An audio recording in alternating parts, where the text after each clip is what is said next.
Good morning, everyone. I'm ready to start my fourth video in my Halloween earring series.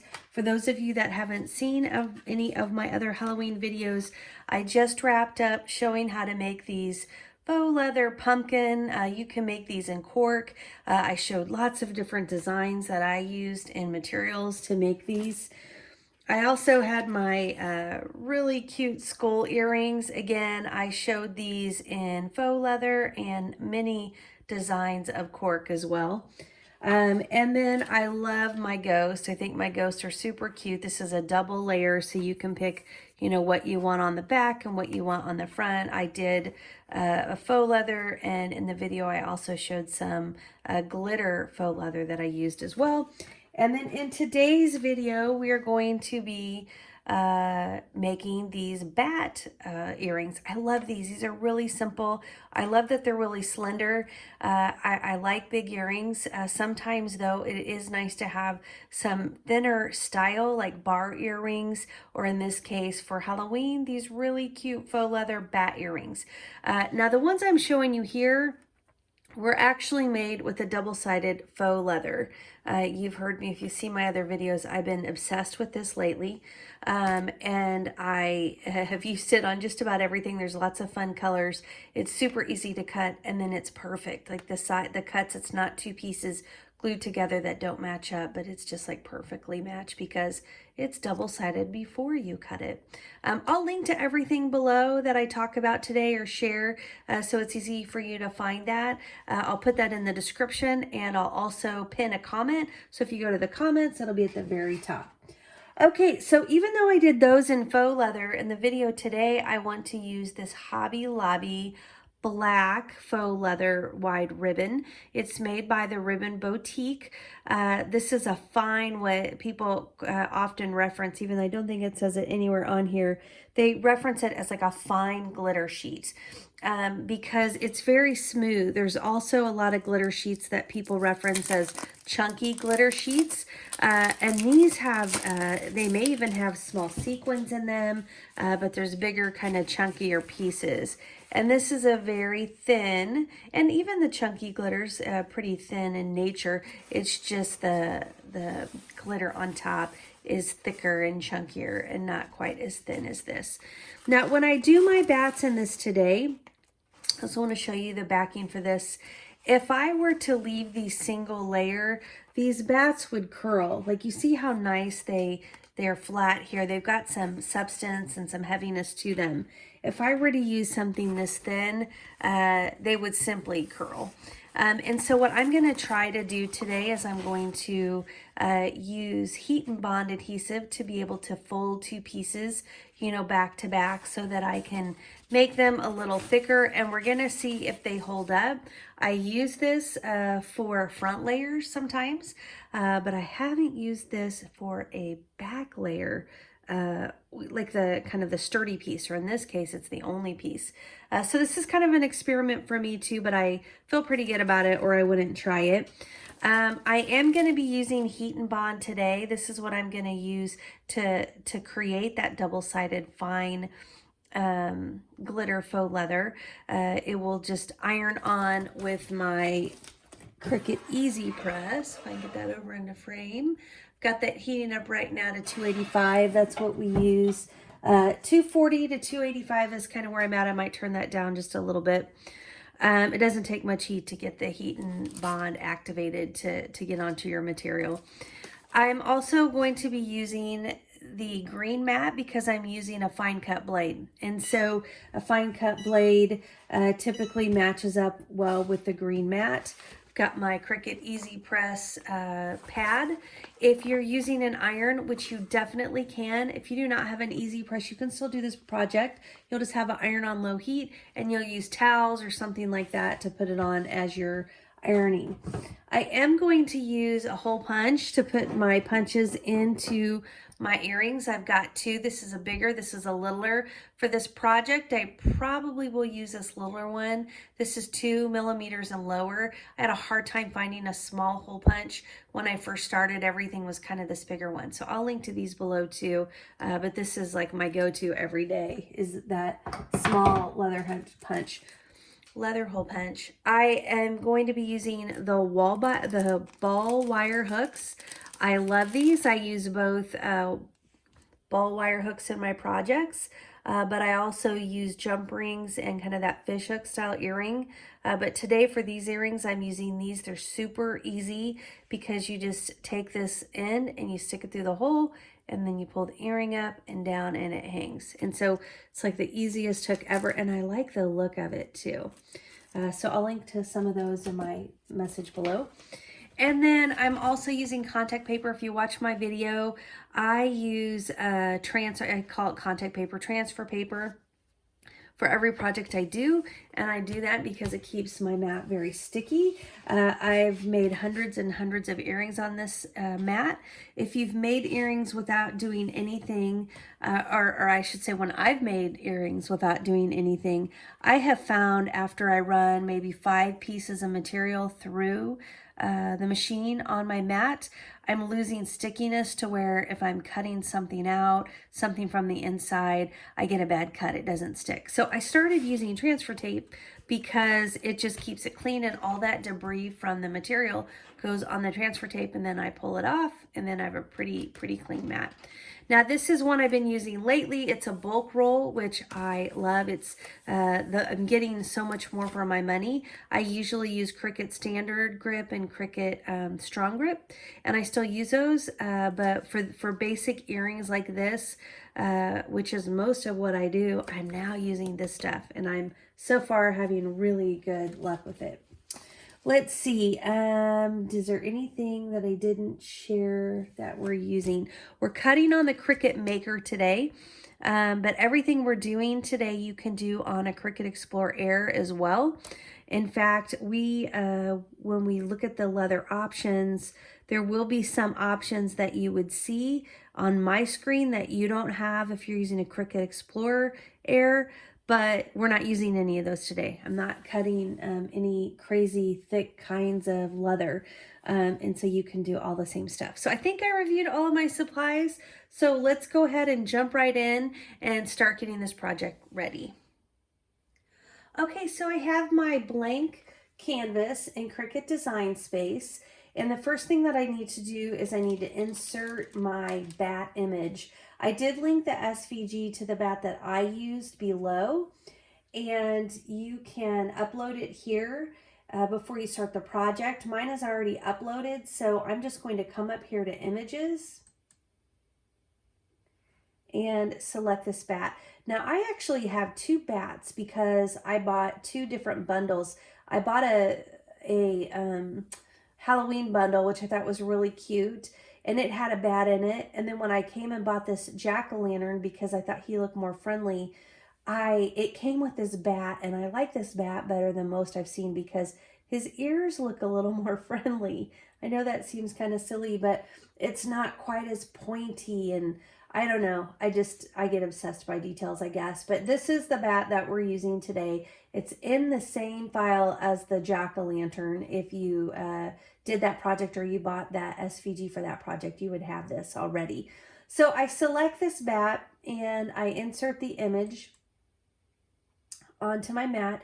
As usual, it comes in really large. Earring size is a matter of preference. So some people like them really small and might bring this down to, like 1.5 inches tall. I do think it's hard to keep a lot of definition, like your ears and some of the points when you get too small. I decided on this one that I was going to keep it at 2.2 inches tall. 2.5 is kind of a good high number for me. I do make some earrings a little larger than that. 1.75 is kind of my low end for me. I do make some smaller than that too. 2 is kind of the sweet spot. And then since this is such a narrow earring, I wanted to go just a little bit taller than that. And that's why I landed on 2.2 inches. Again, there's no right answer. That's probably one of the most common questions I get is what are the right sizes? And there are really no right sizes, but I get that question because I think it's like, what are the most normal sizes? And so that when you're looking at doing a teardrop, it's often like 2.25, 2.5. That's kind of when you're getting kind of on the larger size. And then more 1.5, 1.75 is the lower size, and then you've got something in the middle. So anyhow, this is my 2.2 earring. Before I copy it though, I do want to get that hole out, and I want to point out why. That's another really common question, is why do you take the holes out? You see how close that hole is to the side of my leather? It's pretty close. I would tend to, if I'm using a ball wire hook, or I am using a bigger jump ring that can clear a little bit more leather, I like to drop it down just a little. There's nothing worse than having someone say they bought your earrings and it ripped off, you know, because you ran it too close to the edge. So I feel like they're a little close to the edge. I also think these tiny holes, while Cricut can do it, and I really trust it on Cricut material, when I'm using other materials, I don't trust that round cut as much to be clean. Whereas if I just use my hole punch, it's an easy, super clean punch. And so the only downside to doing that is you want to match them up to be in the same place. I just don't find that to be a problem. Even if they're a tiny bit off, no one's really going to notice that. So I'm going to take this hole out. But to do that, I'm just clicking on my image. I know I've clicked on it because it's selected and the blue box is around it. Then I come down to the lower right-hand corner. I hope that my Cricut machine's not in the way of that. Let me pull that back a little just in case. Yeah. Can you see the contour button? I'm going to click the contour button. It is the most lower right-hand corner button there is. And I just click that circle, and that's the hole. And once I click it, I don't need to come down here and click all contours. I can just go ahead and click out of that. And now that hole is gone. So I can go ahead and make my copy. It's still highlighted because the blue box is around it, so I know that. So while it's highlighted, I can come over and click on the duplicate button, and that makes a second copy.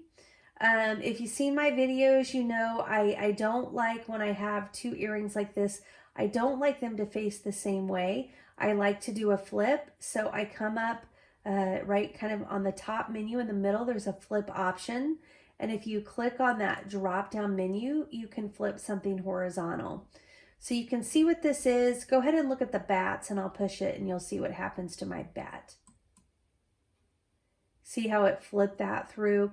And that way each of your ears can have it. You can decide, do you want your head to be facing into your cheek, or do you want it to be facing to the other cheek? And that will decide, you know, which ear you put it in. You don't have to decide that before you make them. You can decide that before you put them in your ears.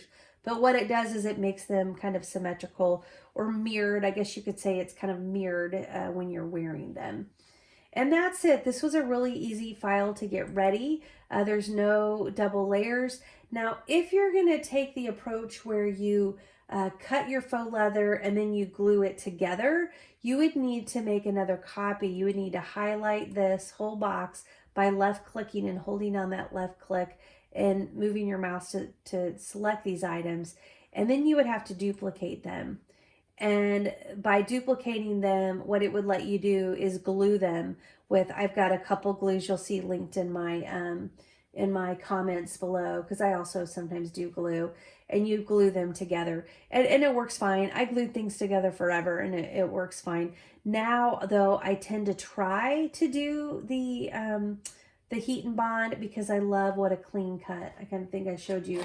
It's just when you're looking at all these areas that you would need to match up. Like, look at the bottom of this bat. You've got all these areas that you would need to match up perfectly, and you didn't have to because they were adhered, you know, before you put the material through the machine. So that's what we're experimenting with today. I have good hope, only because also linked below, you're going to find a double-sided fine faux leather that I use a lot on from Amazon. I'm trying to think if it's been on anything I showed you. I've used it on a lot of Disney earrings, and I love it for those. And it works fine and it cuts fine. So that's what gives me belief, because glitter is sometimes a little tricky, but since it cuts through that I buy doubled up, I would think it would cut through this. So I have high faith that this experiment is going to work for us today. All right, I don't need this because I am going to double side my glitter sheet before I print it. So really I'm ready to go, and I'm going to go ahead and I'm going to click on the Make It. And you can see here the amount of material I need to cut these will be 3 inches wide and 3 inches long. So really that's what my goal is, to make a piece of material 3 inches long. And I just point that out before I move my camera, because we will be cutting the glitter sheet with that in mind. All right, I'm going to go ahead, and before we get our mat ready, we're going to continue, because we're going to go ahead and press our, select our material before we get our mat ready. And I am going to use, this is always a tough, kind of a tough choice. You guys see me go through this a lot. This is going to be double-sided, not single-sided. So I think I am going to go with a shimmered leather. It doesn't quite look like it'll be 1 millimeter. Oh shoot, my machine's not on. That's why it's telling me to connect up there. It looks like it's less than 1 millimeter, but I just would rather be safe. I do use contact paper on my mat, and so that'll protect it. If that knife's coming through, it's one more layer it's cutting through, and that will protect my mat a little bit more. So the shimmered leather is my choice. If you don't have favorites set up here, you'll just need to click on the Browse All Materials. And then I like to pick the leather category from the drop down. And this brings up all the leather. This is what I was saying. If you're using a Cricut Explore Air, your menu is just going to look different. You're not going to have these tooling leathers, and you're not going to have these garment leathers. Other than that, you'll see the same things, and you have the shimmered leather as an option. If you come over here and you click on the star to make it show up, when it's not there, it's just blank. If you click on it, then that's saying you want it on that front menu. And I like to have anything I use a lot on that front menu. And so you might consider that. You can click over here to the left of it. It gives you the green arrow that says this is the material that you're wanting to select, and then I can just say done. Now here I can say if I think the default pressure is fine, or I can say if I want more or less. You can decide if you want to do that based on the thickness of your material. When I did these bats, I was using a double-sided leather. It's kind of thick. I find it interesting because when you look at it, it doesn't really look that much thicker than a 1 millimeter leather. I did end up cutting this on a genuine leather setting with my deep cut blade. But if you don't have that, you could try to cut a thicker material with shimmered leather and just set it to more pressure. That's really your next, I think, probably one of your next best bets for that. We're going to leave it on default for this experiment with this Hobby Lobby fine leather, faux leather sheet. All right, so I think we're ready to go. Our machine's blinking at us to insert. So let's go ahead and let's get our mat ready. So we know our faux leather is about 7.5 inches wide, and we know we only needed 3 inches wide, and we know we needed 3 inches tall. So I'm just kind of eyeballing it on my mat, and I'm making that cut to cut this about 3 inches wide. Now you're gonna see me do something a little different. It's not completely necessary, or it's not necessary at all, but sometimes I do it, sometimes I don't, and I just wanted to show this to you because I didn't do it in my project yesterday, and so I thought it would be good just to show you what I sometimes, if you watch my videos, you see me do this before, but right now I'm cutting my heat and bond. And this is very strange. I've got some slits. It's like, I think when I maybe cut a box open, a shipping box, I sliced through, I wonder if this is all the way around. I think I sliced through my thing, because look, I have these slits here. And I saw those same slits on the packaging. So I think I slit it. I'm not worried. It's not gonna mean that it can't work. I try to be careful when I open boxes. All right, so I've cut this heat and bond about the same size. I just opened this new package because I ran out, and I just don't like this. It would probably be fine, but I don't like this jagged end, so I'm cutting that off. Now, if you've seen me, if you saw the video yesterday with the pumpkins, I cut my piece in half first, and I only applied it to one side. Today I'm going to do it a little bit differently, and you've seen me do this in some videos, and when I do it, I say, yeah, I know I'm wasting. I kind of like it because I feel like I get extra coverage when I do it this way.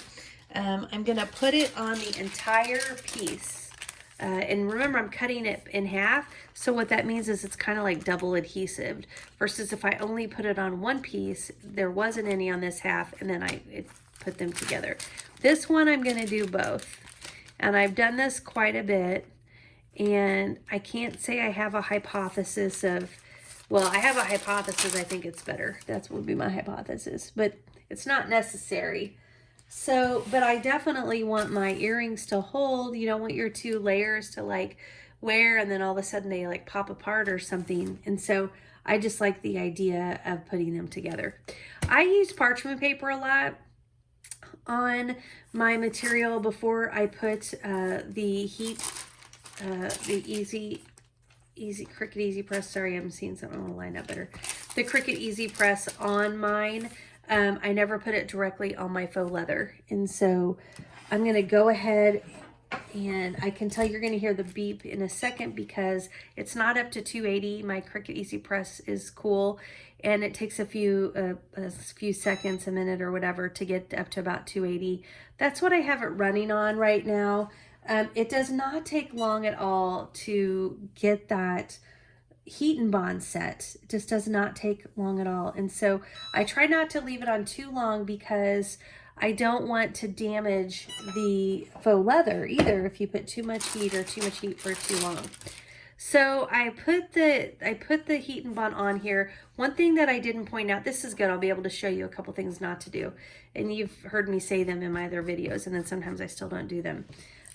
Number one is if you have material hanging off of your material, if you have heat and bond that's coming off over like you see it here, and you have it on your mat and you put heat on it, it is going to melt and get on your material.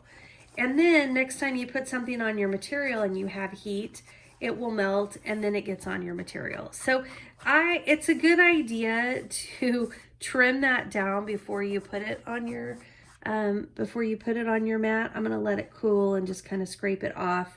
You can also, if you feel like you have that, you can always put it under and kind of try to catch it some onto your parchment, but then you want to make sure if it's on your parchment, you're not using that, because if you put that then on your paper, it melts. I've kind of done it all. Now it's already cooled. The stuff cools pretty fast. So I'm going to go ahead and trim it just to get this excess. You can't do that when it's hot because it's, you know, melty and it will like stick to your scissors. So you kind of got to wait until it cools off if you do have any of that. Again, ideally you'd kind of trim it before you heat it, but that's hard because then you're holding it next to it. It's not attached. Okay, so now that we have this, what I'm going to do is I need to cut the piece in half, right? Because what we're really looking for is a 3x3 piece to cut these bats. So I'm cutting it in half. And one thing I also didn't show you on the heat and bond, I should have pointed this out. There's two sides to it, right? One side looks more like wax paper and the other side is more textured. It's the textured side that we put down onto the back side of the faux leather, right? And then our heat kind of went on the parchment paper feeling stuff. So the texture goes to the back side of the fabric. The texture is the glue. Think of it like that. All right, so then what I need to do is I need to peel off the, I'm gonna call it the parchment paper side, and you can see that shiny. This is the adhesive right here. It's cooled off now, and you can see it on here. And so we're just gonna peel the backing off of both of these sheets. And you can, oops, you can see it here too. It's pretty cool stuff. That's kind of funny. That's where there was a little cut. Oh, my piece got caught. Okay, now what we need to do is we need to attach these two pieces together. The reason I like to do it, it's really hard to get your heat and bond like lined up all the way to the edges. And so it's kind of nice when you put it on a big piece, because then you know, you cut it and it's all the way to the edge on anything that you cut. So I'm a pretty big fan of that. But some people I know wouldn't want to put heat and bond more than they need to because it would add a little bit of cost to your project. I think heat and bond's pretty reasonable, so I don't feel like it's costing too much. Okay, we're going to put the parchment paper on top of that. And then I'm going to, and again, this might be one of those cases where you might want to put a parchment paper underneath so that if anything did seep out, like any of that, I'm going to call it glue, that it wouldn't get on your mat. I felt like I was cut pretty well, but we'll see. I am a big proponent of the whole heat and bond thing, or not heat and bond thing, parchment paper thing under your material. Okay, so now it's together. This is warm, like to touch. And so, oops, there's like some, looks like, I don't know what that is. Oh, that looks like maybe it's just canvas from the backing. I need to let this cool because you don't want to stick the faux leather into your machine when the glue is hot, because then when your blade goes through that, it's going through hot or warm. It would be warm by the time you would do it. Glue, and your pieces might slide apart. If it's not hardened, it might pull up. And so it's just not a good idea. So you definitely want to let that cool off. So while it cools off, I'm going to do a couple of things. One, I'm going to get my contact paper ready on my paper.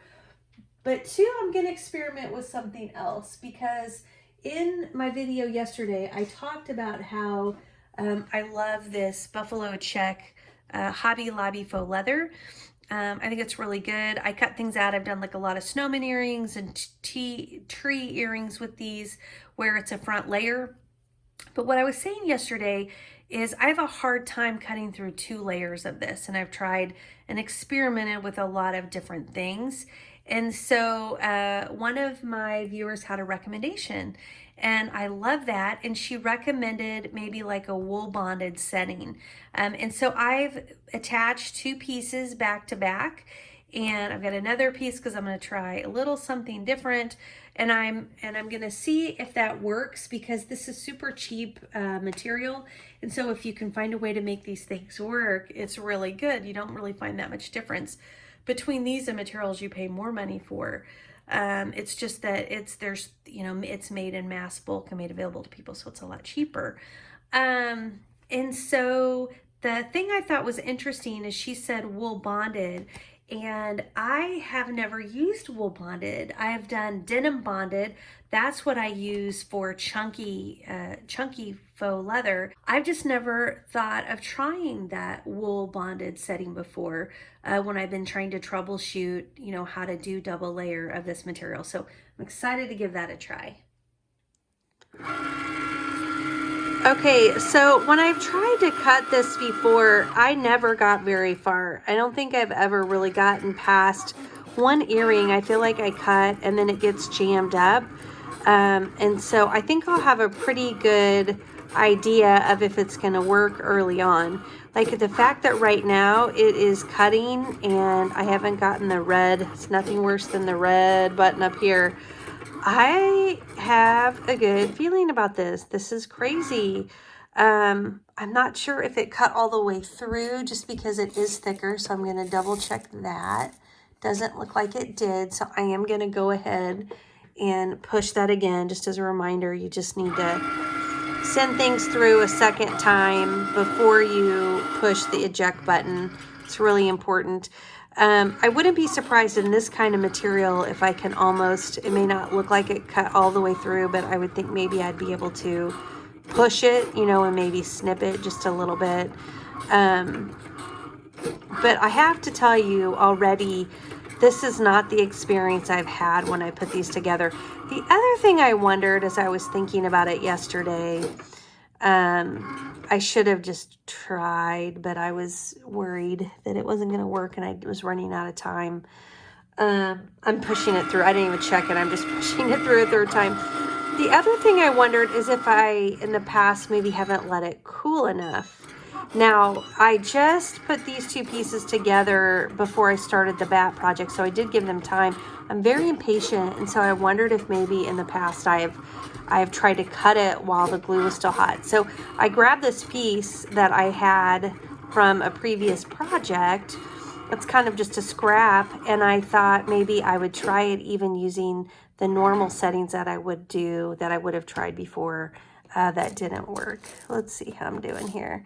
I'm just really surprised at how challenged this cut seems to be. Not this time because it's pulling up, like creating that kind of problem. It just doesn't seem to be cutting through.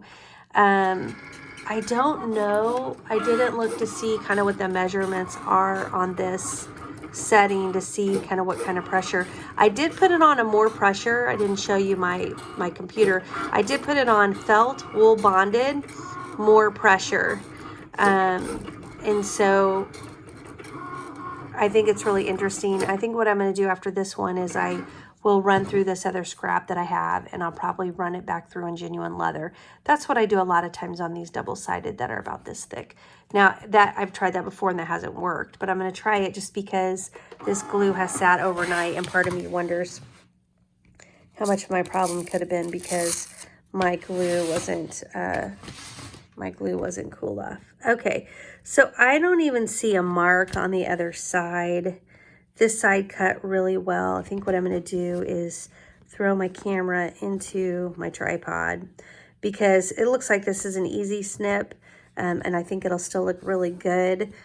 I feel like this is progress, not quite what I was hoping that it would cut all the way through. You never know how thick these things are until you try to do it. So I think that is a good, I'm going to remember that because it obviously got me further than I was when I've tried it before. All right, so whenever I'm doing these snipping jobs, I do try to cut my pieces apart. It's a lot easier to work with them if you're only cutting on one piece at a time. Because really the key is you're trying to separate the cut. Typically it is so close to being cut out when I have these situations. So I'm just trying to kind of be able to pull it like this while I cut. That way I can just be cutting whatever the little piece is that didn't make it through all the way. And it usually goes really fast because the valley, you know, called the valley, it's like already there. You're just getting that final snip. You do need small scissors. I can't do this with normal scissors. I have to do this with my little sharp scissors.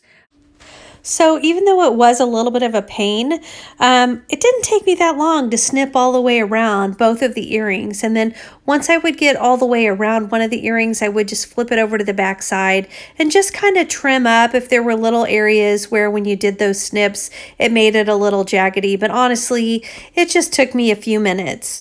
And I ended up with just this really cute pair of earrings.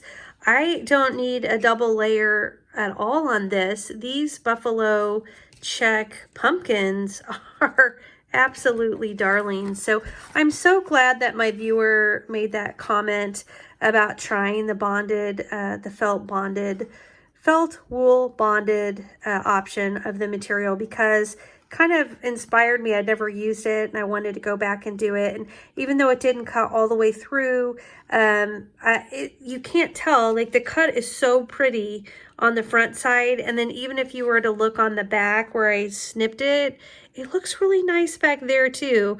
So if my earrings were to flip, I've just got a great looking set of buffalo plaid pumpkins all the way around.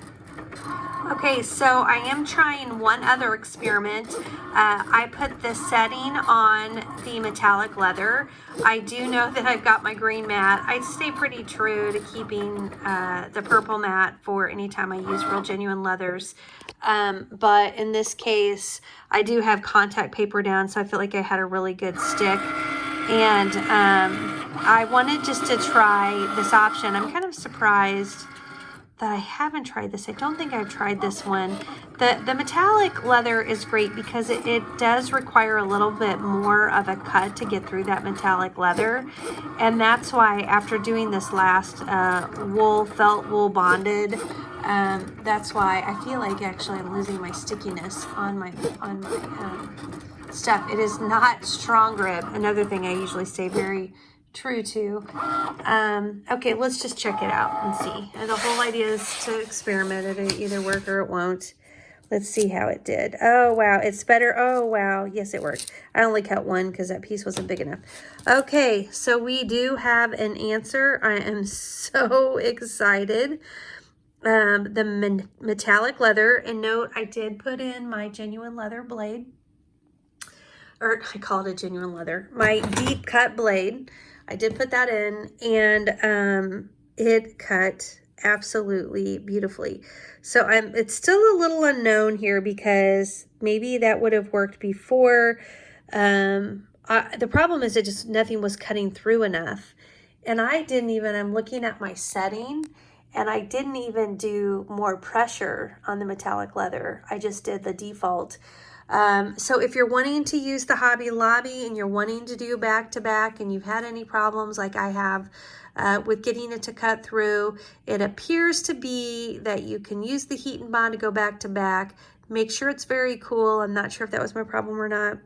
And maybe try to use your deep cut blade and set it on metallic leather.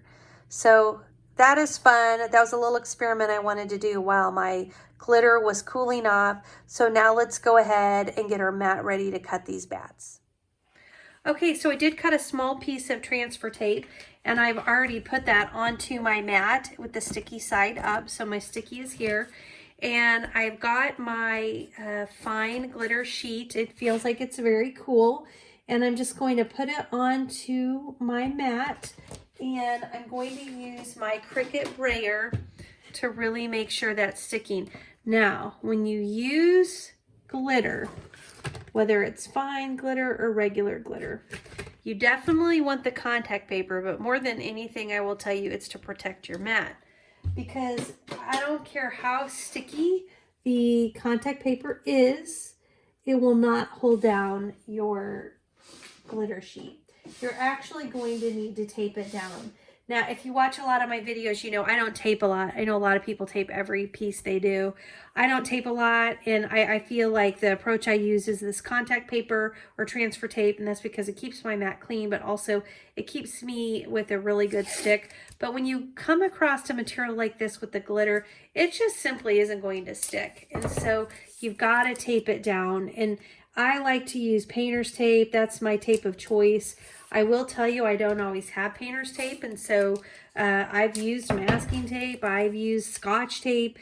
They all work great. I do hate Scotch tape on these projects in that it's hard to get it off your mat. Like, it'll be over here on the non-sticky part, and it's just, I just end up leaving it there because it's so much work, you know, to get it off. So you can use a lot of different options. One thing I love about this tape, the painter's tape, is I'll reuse it. Like, I won't reuse it today if I'm not making another pair, I'll throw it away. But when I'm doing a whole bunch of earrings, when I pull these off, I just like tape them to the edge of my table. And then when I put the next mat ready, I just pull them back off and I use them again. And I get a lot of uses out of those same pieces of tape on the day that I'm making earrings. If I'm using Scotch tape or something like that, I don't find that, you know, I have the ability to do that quite the same way. Now, it would be really smart, or would have been really smart of me, to position this over further on my mat so I would have had room to actually tape down this left side. That would be a good tip, is to, when you're cutting glitter, to move your materials over more, and that way you can have room to tape it down. Your tape will pull up, like this tape on the edge, it just gets pulled up. I still don't want to redo it. I don't know, I guess you could say that might be kind of lazy. I just don't want to redo it, so I'm going to leave it. I'm trying to make sure it's not coming past the edge. That's very problematic. You really need it to be flat over there. We're going to go ahead and send it through this way. But once you get your tape down, just really press all the way around. Whenever you're doing glitter projects, or whenever I'm doing glitter projects, I find that I need to kind of babysit the machine a little bit more in case I do have something pull up. So let's go ahead and let's get our mat into the Cricut machine.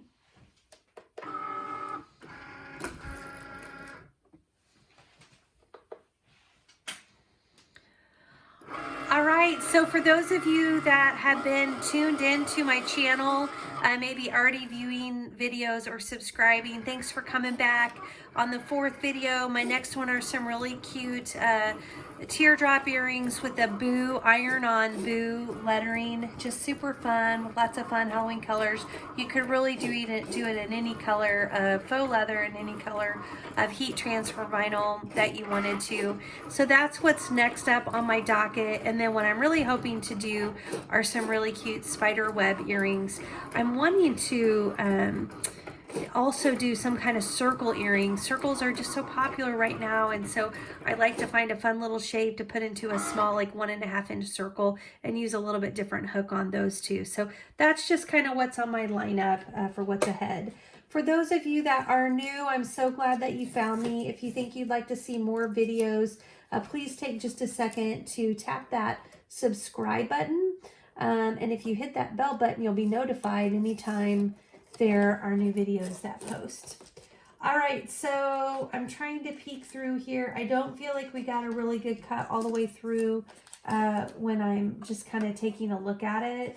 It's hard when you have the tape because you do kind of have to pick up the tape to check it out. So I'm gonna go ahead and hit this C button. Again, this is why I never eject it. I always check it. And then that way, if I want to send it through for another cut, I can do that while it's still perfectly lined up. Because once you hit this button to eject it and you find out that it didn't cut all the way through, you're never going to be able to, or I'd say it's very unlikely that you'll ever be able to get it exactly lined up. I've tried it before and I've gotten close, and honestly, if they're for me, it might be good enough. If I'm going to sell them, I would not sell them. I end up throwing them away. So anyhow, it's a good thing to check. I'm also working on some other projects. I'm excited to come share with you. It might even be one of these I might even do before my next earring project. I'm making mini rolling pins. I love mini rolling pins, and they're so cute in all the tier trays, and I do a lot of tier trays in my house, and so I thought that would be a fun addition. So I've purchased several different options of mini rolling pins, and they're really cheap. I'm very surprised. I'll share the different kinds I got. Some are as low as like $1.75 each for a mini rolling pin. Others are closer to $3, and I can kind of point out the differences between those. But they're really easy to paint, and then use your Cricut machine to cut letters, to do seasonal words like boo, trick or treat, spooky, hocus pocus. And then you can also like paint cute things or decorate them like a mummy or like Frankenstein. And so I'm really excited. I think I'm going to be doing these every season now, because I do like to change out my tier trays all the time. And so I think that will be cute. What else do I have that oh, and I'm doing my wreaths. You guys, you may have seen my mesh wreath from Hobby Lobby. It's with the Hobby Lobby frame. I ordered the pumpkin wire frames from Dollar Tree, and I think those are so cute. I've done those before. I'm actually I might do kind of a fun series on all the different ways you can use that wire frame to make different kinds of mesh wreaths, because I ordered a case of them, and I put wreaths all over my house. So I thought that would be kind of a fun project. I just think they look great, and it's such an inexpensive project. The frame itself is only $1, but by the time you buy all of the ribbon, I find I spend a good $10 on other stuff. But to get a really cute pumpkin wreath for $11 or $12, I think is a pretty good deal. Okay, so from looking at this, so far my bats look good. What we don't know is if it's cut all the way through. I do see it cut on the back. This is always a really good sign. If you can tell that a lot of times it means it's a matter of just kind of punching it out because of the glitter. I'm always really careful though, because you don't want to rip it. Okay, that one came out so easily. Awesome, so cute. I'm sure the other one will be the same way. Let's see what we got here. Here it is. And just being very careful when I pull it, it came right out. So that was the shimmered leather option. I had it on more pressure. Don't remember if you saw that. I put it on more pressure, and the bats cut just perfectly. So I'm going to put my camera down so you can see it better. I'll put wax paper under it because that black will show up better, and then we'll go ahead and punch them and get them onto hooks.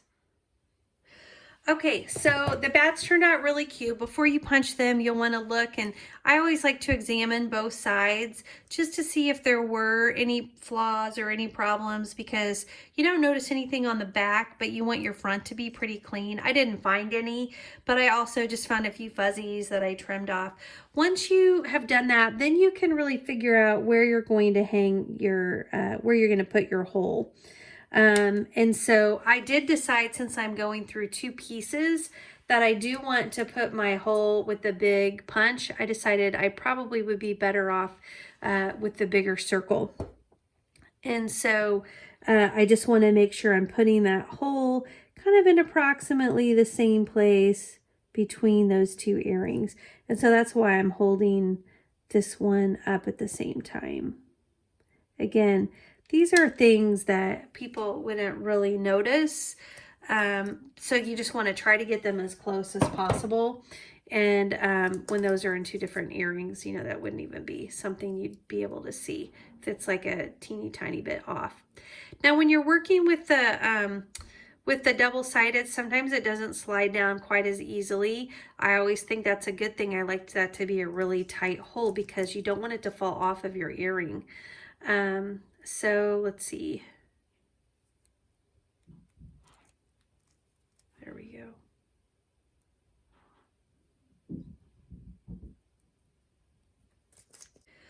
Okay, these are just the cutest bat earrings. I was so happy with my double-sided black faux leather that I did. They just turned out, I was so pleased with how well the cut went.